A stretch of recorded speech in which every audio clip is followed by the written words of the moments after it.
Donc on remarque aussi que du coup, le prophète sallallahu alayhi wa sallam, il pensait beaucoup aux autres.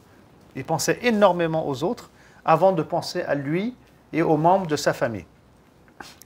Et le prophète sallallahu alayhi wa sallam sera ainsi même lors de la résurrection. Il ne va pas penser à lui, à sa personne, à sa famille, mais il va penser aux croyants et aux musulmans. D'où la notion de shafa'a qu'on trouve en islam. Alors, c'est quoi cette shafa'a? Je vais dire un mot dessus. Selon un hadith authentique, célèbre, le prophète sallallahu alayhi wa sallam nous informe que chaque prophète et messager qu'il y a eu, comme Moïse, Jésus, Noé, etc., ils ont tous eu droit à une invocation spécifique. Alors là, il faut bien réfléchir à ce que tu vas demander. Hein. Et bien là, ça a été le même cas pour le prophète sallallahu alayhi wa sallam. Et bien lui, il a demandé à ce qu'il puisse intercéder en faveur des musulmans et des croyants, Yawm al-Qiyamah, pour que nos péchés soient pardonnés, pour qu'on aille au paradis. C'est ça la doua qu'il a fait. C'est-à-dire que même par rapport à notre devenir, eh ben, il a pensé à nous plutôt que de penser à lui et à ses intérêts personnels. Voilà comment il était donc le prophète sallallahu alayhi wa sallam. Et puis aussi, ce qu'on remarquera, c'est qu'il n'était pas attaché donc au matériel. Le prophète sallallahu alayhi wa sallam, c'est un être très spirituel, très croyant. Le matériel, c'était pas dans son cœur. L'argent, c'était pas dans son cœur.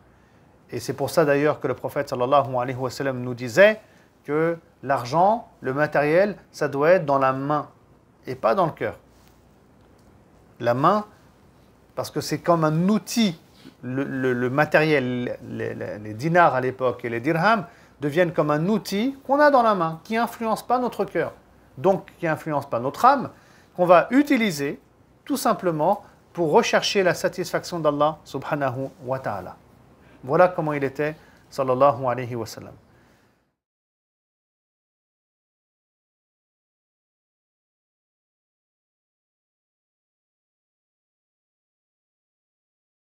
Salam alaikum wa rahmatullahi wa barakatuh.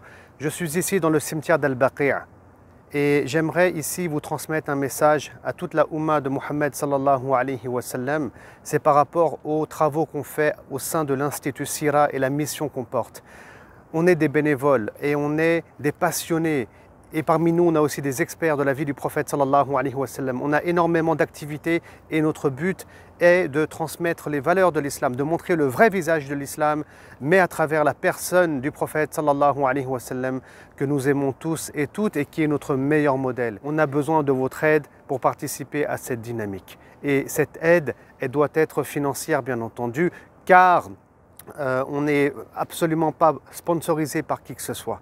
Et alhamdulillah, aujourd'hui, on est, comment dire, énormément sur le terrain, on a fait énormément d'expositions, les gens nous connaissent et alhamdulillah, la confiance, elle est établie. Et donc, j'invite, Inch'Allah Ta'ala, tous mes frères et sœurs, s'ils veulent participer à cette dynamique financièrement, à le faire à travers une sadaqa. Et la sadaqa, Inch'Allah Ta'ala, on espère que chacun puisse donner 5 € par mois, si c'est possible, 10 € par mois ou 20 € par mois, Inch'Allah. Et si ce n'est pas possible, de faire un don, Inch'Allah, pour participer à cette dynamique et pour qu'on puisse arriver à nos objectifs. Et donc, je voulais faire ce rappel ici au cimetière d'Al-Baqi'. Voilà, car c'est une sadaqa que vous allez faire. Moi, j'ai rien à offrir. L'Institut Sira n'a rien à offrir en réalité, si on reste concret et pragmatique en échange, si ce n'est le paradis. Si ce n'est le paradis, Inch'Allah Ta'ala, et encore, ce n'est pas nous qui l'offrons, c'est Allah subhanahu wa ta'ala qui le donne, mais à travers l'acte que vous faites. Vous savez,